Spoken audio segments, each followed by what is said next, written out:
الحمد لله وكفى وسلام على عباده الذين اصطفى أما بعد أعوذ بالله من الشيطان الرجيم بسم الله الرحمن الرحيم لخلق السماوات والأرض أكبر من خلق الناس ولكن أكثر الناس لا يعلمون وما يستوي الأعمى والبصير والذين آمنوا وعملوا الصالحات ولا المسيء قليلا ما تتذكرون إن الساعة لآتية لا ريب فيها ولكن أكثر الناس لا يؤمنون صدق اللہ العظیم. درود شریف پڑھ لیجیے. اللهم صل على محمد عبدك ورسولك وصل على المؤمنين والمؤمنات والمسلمين والمسلمات وبارك على محمد وأزواجه وذرياته.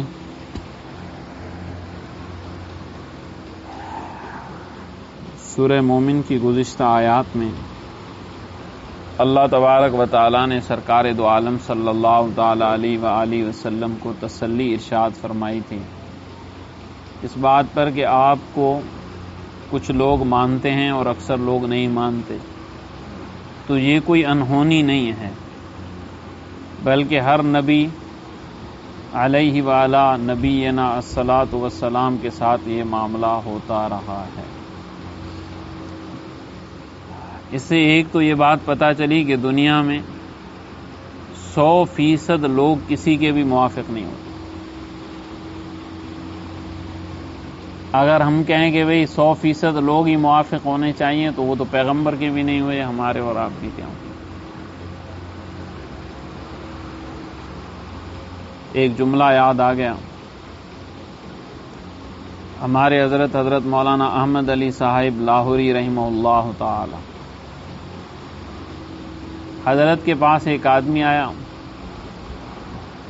اور مرید بنا، اس کو خلافت ملی.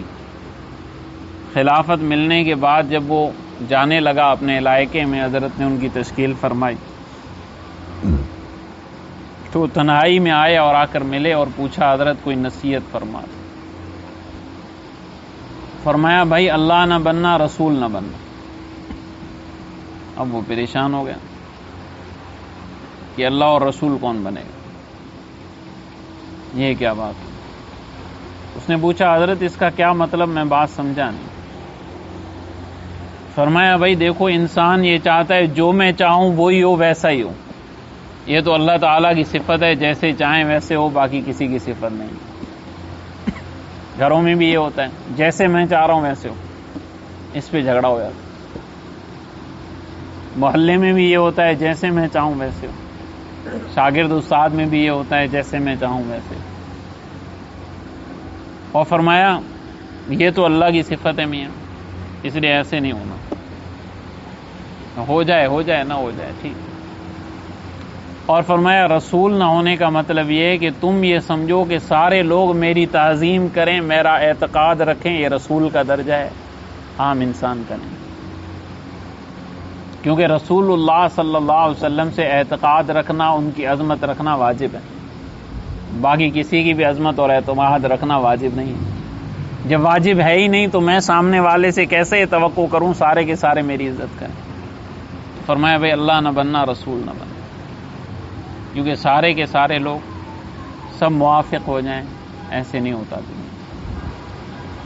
اس لیے غالباً صدیق اکبر رضی اللہ تعالیٰ عنہ کا قول ہے، فرمایا کہ جب سب لوگ میری موافقت میں چلنے لگیں تو مجھے اپنے آپ پر شک ہو جاتا ہے کہ میں کہیں حق سے ہٹ تو نہیں. اور حضرت عمر رضی اللہ تعالیٰ عنہ کو جب آپ نے خلیفہ بنانا چاہا آخری بیماری میں، تو حضرت عمر فاروق رضی اللہ تعالیٰ عنہ خود آئے اور کہا ابوبکر دیکھو مجھے خلیفہ مت بنانا، تمہیں پتہ ہے کہ میرا اور تمہارا 3 چیزوں میں اختلاف ہے، اس لیے مجھے خلیفہ نہ بنانا. کیونکہ جن چیزوں کو تم تینوں کو درست سمجھ رہے ہو، میں اگر خلیفہ بنا پہلے ہی ان کے خلاف حکم دوں گا. اس لیے مجھے نہیں بنانا خلیفہ۔ تو صدیق اکبر نے فرمایا عمر مجھے ایسا انسان چاہیے جو ہاں کرے تو منہ بھر کے ہاں کرے، نہ کرے تو منہ بھر کے نہ کرے۔ ایسے نہیں ہو کہ دل میں اور ہے اور منہ پہ اور ہے۔ بہرحال قرآن مجید نے سرکار دو عالم صلی اللہ علیہ وسلم کو تسلی دینے کے بعد دوسری جو بات تھی وہ تھی قیامت کی، کہ پیغمبر علیہ الصلوۃ والسلام کو نہیں مانتے، وہ قیامت کو بھی نہیں مانتے، اور یہ کہتے ہیں کہ جی جب ہم مر جائیں گے بوسیدہ ہڈیاں ہو جائیں گے، چورا چورا ہو جائیں گے، تو کیا پھر ہم دوبارہ زندہ ہوں گے؟ من یحیی العظام وہی رمیم، کون ان بوسیدہ ہڈیوں کو زندہ کرے؟ اسے وہ بات یہ مانتے نہیں۔ اللہ تعالیٰ نے یہاں سے ان کا رد فرمایا کہ دیکھو لخلق السماوات والارض اکبر من خلق الناس،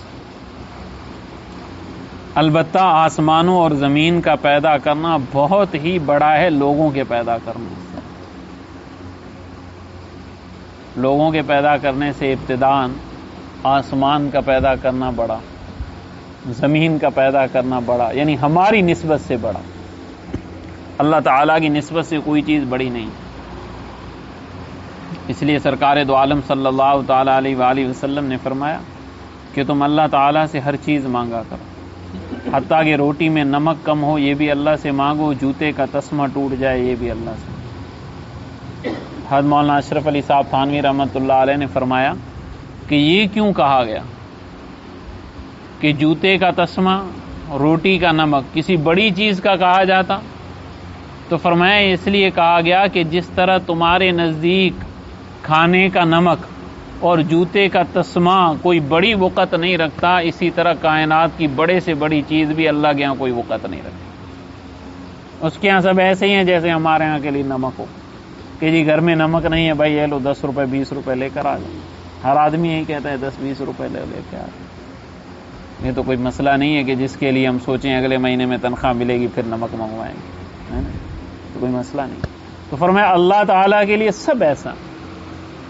تو فرمایا لخلق السماوات والارض، آسمانوں اور زمین کو پیدا کرنا اکبر من خلق الناس، لوگوں کے پیدا کرنے سے بڑی بات۔ پھر بھی نہیں سمجھتے کہ جس نے آسمانوں کو ایسے پیدا کیا، زمین کو ایسے پیدا کیا، وہ ان کو دوبارہ پیدا کرے گا۔ اور قرآن مجید نے تو فرمایا علی ان نسوی بنانا، ہم ان کے جو پورے ہیں نا وہ بھی ٹھیک ٹھیک پیدا کریں گے، قیامت میں دوبارہ اٹھائیں گے، اور پورے بھی یہ ہوں گے، یعنی فنگر پرنٹس بھی یہ ہوں گے، اور کائنات میں کسی کے فنگر پرنٹس دوسرے سے نہیں ملتے۔ تصویر کے بعد پھر فنگر پرنٹس پہ آ گئے کہ اس میں دھوکہ لگ سکتا ہے، اس میں نہیں لگتا۔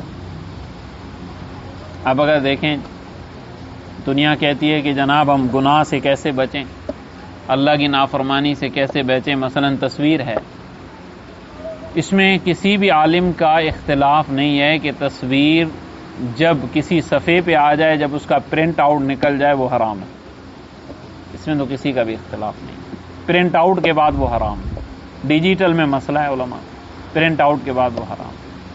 اب دیکھیں دوبارہ دنیا فنگر پرنٹس کی طرف آ رہی ہے کہ تصویر الگ دو، 10 انگلیاں الگ لاؤ، میاں کے الگ بیوی کے الگ، لگ رہی ہیں نہیں نادرا، پہلے نہیں تھی جب نادرا شروع میں ہے، اب پھر آ رہے ہیں اس طرف۔ تو دیکھیں شناخت تو ان سے بھی ہو سکتی ہے نا، مطلب شناخت کے لیے ایسی چیز ہے کہ جو اس سے زیادہ اہم ہے اس وقت، فنگر پرنٹس۔ گناہ سے بھی بچا جا سکتا ہے، لیکن اگر دل میں داعیہ ہو کہ اللہ کی نافرمانی نہ ہو پھر بچا جا سکتا ہے۔ تو قرآن مجید نے فرمایا ان نسوی بنانا، ہم ان کے پورے بھی درست پیدا کریں گے قیامت کے دن۔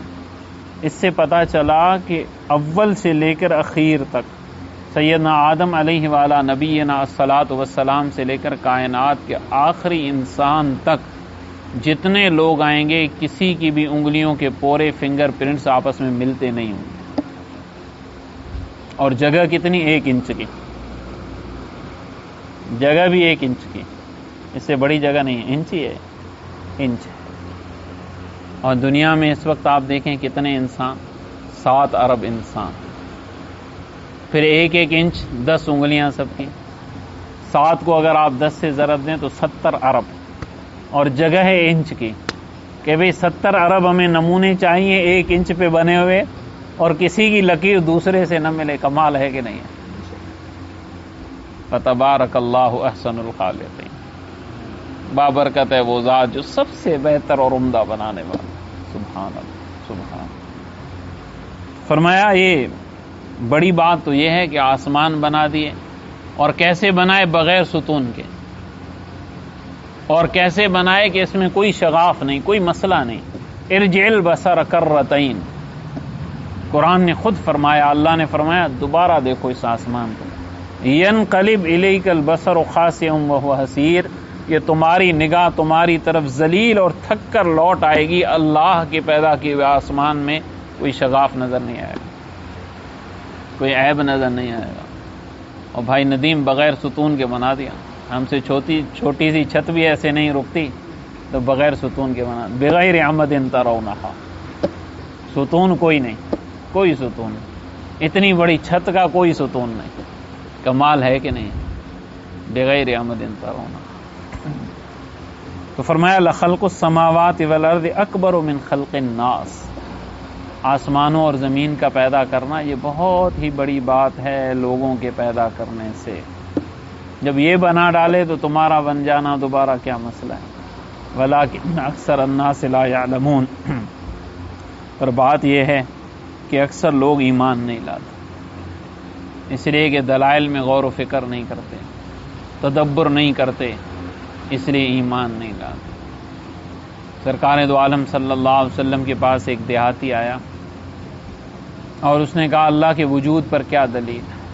تو آپ نے فرمایا کہ تو نے کبھی ریگستان میں سفر کیا ہے؟ کہا جی بالکل کیا ہے. تو فرمایا وہاں اگر اونٹ کی لید پڑی ہو تو وہ کس پر دلالت کرتی ہے؟ تو کہا جی اونٹ کے وجود پر. لید اس پر دلالت کرتی ہے کہ یہاں سے اونٹ گزرے ہیں. تو فرمایا کیا اتنا بڑا آسمان، اتنی بڑی زمین، یہ کسی خالق کے وجود پر دلالت نہیں کرتا؟ اس نے کہا جی بالکل کرتا، بالکل کرتا. سارا نظام جو ایک چل رہا ہے. تو فرمایا اکثر لوگ ایمان نہیں لاتے اس لیے کہ غور و فکر نہیں کرتے. اس لیے امام اعظم ابو حنیفہ رحمہ اللہ تعالیٰ نے فرمایا کہ اگر کوئی انسان ایسا ہو جو پہاڑ کی چوٹی پر رہتا ہو اور اس تک کسی بھی پیغمبر کا کوئی دعوت نہ پہنچی ہو، اور وہ انسان عقل مند ہو، اس کی عقل سلامت ہو، تو فرمایا اس پر توحید کا ماننا واجب ہے. اس لیے کہ اگر عقل ہے تو بتائے گی یہ کائنات ایسے نہیں چل رہے، اس کے چلانے والا ہے اور وہ اکیلا ہے. اگر اکیلا نہ ہو، دو ہوں تو اختلاف ہو جائے، جیسے دنیا میں ہو رہا ہے. ہم دیکھیں وزیر اعظم صاحب نے ایک بیان دے دیا، اوپر سے حکم آیا، بیان بدل گیا. پرانی باتیں ہندوستان اور پاکستان کے مسائل ہو گئے تھے، تو وزیر اعظم میاں نواز شریف صاحب نے کہہ دیا تھا کہ ہماری جو خفیہ ایجنسی کا چیف ہے وہ اس بات کو حل کرنے کے لیے ہندوستان جائے گا. یہ اخبارات میں بات چھپی تھی بڑی. اگلے دن بیان آ گیا تھا ان کی طرف سے کہ ہم نہیں جائیں گے. وزیر اعظم صاحب نے بیان کیوں دے دیا؟ کسی قیمت میں ہم نہیں جائیں گے. اب دیکھیں کرسی پہ تو ایک بیٹھا ہوا ہے ظاہر، دوسرا اس کے ماتحت ہے، اسی کے سگنیچر سے اوپر آ رہا ہے، لیکن کہہ رہے ہیں میں نہیں جاؤں گا. اور طاقت ایسی ہے کہ وزیر اعظم صاحب کو اپنا بیان اس زمانے میں واپس لینا پڑا. تو اگر خدا جیسا ہوتا پھر بھی مسئلہ، ماتحت بظاہر ہوتا، طاقتور ہوتا پھر بھی مسئلہ، لیکن جب کوئی مسئلہ نہیں ہوتا تو فرمایا کہ اللہ تعالیٰ اکیلے ہیں. اس کو سوچنا چاہیے اپنی عقل سے کہ نظام یہ کیسے چل رہا ہے. وَلَٰكِنَّ أَكْثَرَ النَّاسِ لَا يُؤْمِنُونَ. اکثر لوگ ایمان نہیں لاتے. آگے اللہ تعالیٰ نے فرمایا بات یہ ہے اے محبوب وَمَا يَسْتَوِي الْأَعْمَىٰ وَالْبَصِيرُ. ایک نابینا ہے، ایک دیکھنے والا ہے، یہ دونوں برابر نہیں ہو سکتے، دونوں برابر نہیں ہو سکتے. دوسرا وَالَّذِينَ آمَنُوا وَعَمِلُوا الصَّالِحَاتِ وَلَا الْمُسِيءُ. اور ایمان اور بھلے کام کرنے والا اور بدکار، یہ بھی دونوں برابر نہیں ہو سکتے. تو آپ ذرا تسلی رکھیں، ایک بینا ہے ایک نابینا ہے. جب یہ برابر نہیں ہو سکتے تو جو غور و فکر کرتا ہے، تدبر کرتا ہے اللہ اور اللہ کے احکام میں اور آپ کی نبوت میں، وہ تو ہے بینا. دوسرا ہے نابینا. جب یہ دنیا میں بینا اور نابینا برابر نہیں ہو سکتے تو آپ کے ماننے میں بھی بینا آپ کو مانے گا، نابینا نہیں مانے گا. اور رہی آخرت تو والذین آمنوا وعملوا الصالحات، ایمان بھی لایا اور بھلے کام بھی کیے. یہ نہیں کہ صرف ایمان لے آیا، بلکہ ایمان کے ساتھ ساتھ نیکی بھی ضروری ہے. بلا من اسلم وهو محسن، اسلام بھی لے آیا اور نیک کام بھی کرتا چلا گیا تو اس کے لیے اجر ہے. صرف اسلام ابتدائی مغفرت کے لیے کافی نہیں ہے. ہاں اسلام کی برکت سے امتحان تو مغفرت ہو جائے گی انشاءاللہ، لیکن ابتداءً مغفرت کے لیے اسلام کافی نہیں ہے، اس کے ساتھ عمل صالح بھی ہو. فرمایا اب یہ جیسے ہم آخرت میں ایمان والوں کو، اعمال صالحہ والوں کو اور بدکاروں کو برابر نہیں کریں گے، اندھیر نگری نہیں ہوگی. قلیلا ما تذکرون، بس مسئلہ یہ ہے کہ یہ سوچتے کم ہیں، سوچتے کم ہیں. اگر یہ سوچیں تو ان کو پتہ چل جائے کہ دنیا میں جیسے یہ دونوں برابر نہیں ہیں، آخرت میں بھی برابر نہیں ہوگی. آگے صراحتاً فرمایا ان الساعۃ لآتیۃ لا ریب فیہا، بے شک قیامت البتہ آ کر رہے گی. لا ریب فیہا، اس میں کوئی شک نہیں. اب قیامت آئے گی، کیسا ہولناک منظر ہوگا. اللہ تعالیٰ اپنے حفظ و امان میں رکھے ہمیں، اس دن عافیت سے رکھے. میرا بھی سفر تھا، آزاد کشمیر گیا ہوا تھا، تو واپسی میں ہم آئے. پہلی مرتبہ زندگی میں ہم نے لائیو براہ راست لینڈ سلائیڈنگ دیکھی. راستہ بند تھا اور وہاں لوگ 1 دن 2 بجے سے کھڑے ہوئے تھے.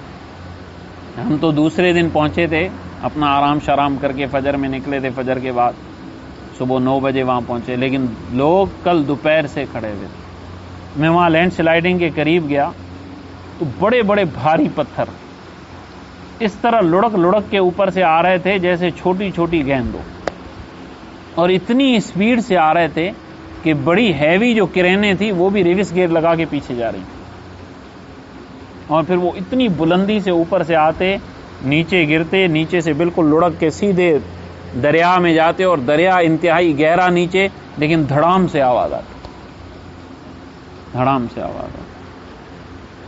24 گھنٹے تک یہ سلسلہ چلتا رہا. کچھ دیر رکتا، کرین ہٹاتی، پھر فوراً اوپر سے اور آ جاتا. میں وہاں کھڑا رہا، پھر ادھر دیکھا پہاڑ، ادھر دیکھا پہاڑ، نیچے دریا، چھوٹا سا راستہ. بس یہی سمجھ آیا ساری کائنات کو کھڑا کرنے والا اللہ ہے. اب جب چھوڑ دیا، حکم دے دیا بھائی نیچے رسکو، رسک رہے ہیں، رسک رہے ہیں. اب وہ پتھر جو اوپر سے نیچے آیا، میں سوچ رہا تھا خود کہ جو دریا میں چلا گیا بظاہر تو اس کے مزے ہو گئے، وہاں سوکھ رہا تھا، یہاں پانی میں چلا گیا، لیکن ہمارا راستہ بند. لینڈ سلائیڈنگ ہو رہی، خطرناک قسم کی لینڈ سلائیڈنگ. تو اللہ تعالیٰ ہیں جو ان کو روکے ہیں، تھامے ہوئے.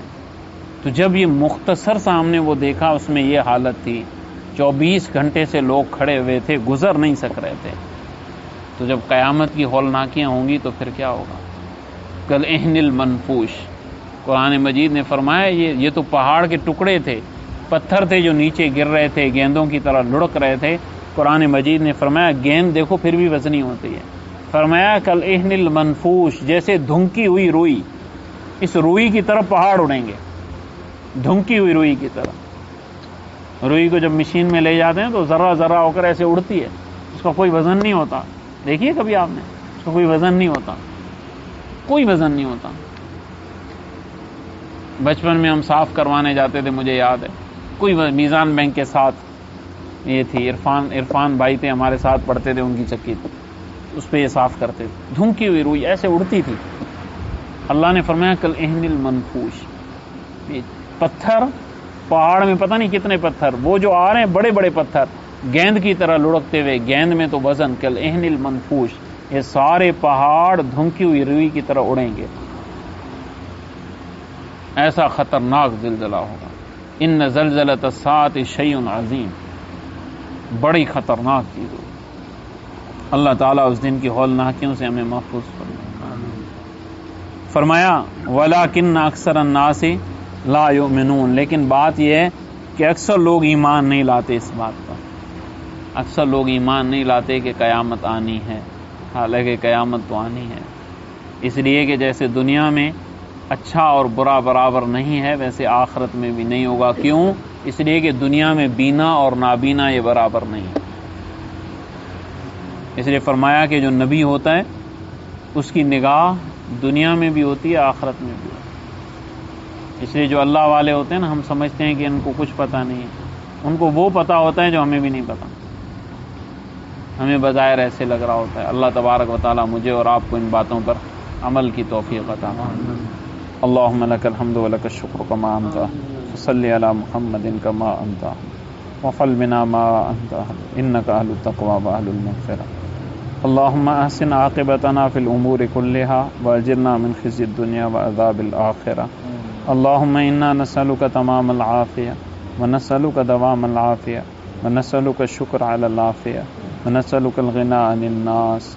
وصلی اللہ تعالی علی النبی الکریم محمد وآلہ واصحابہ واتباعہ الی یوم الدین۔ جزاکم اللہ۔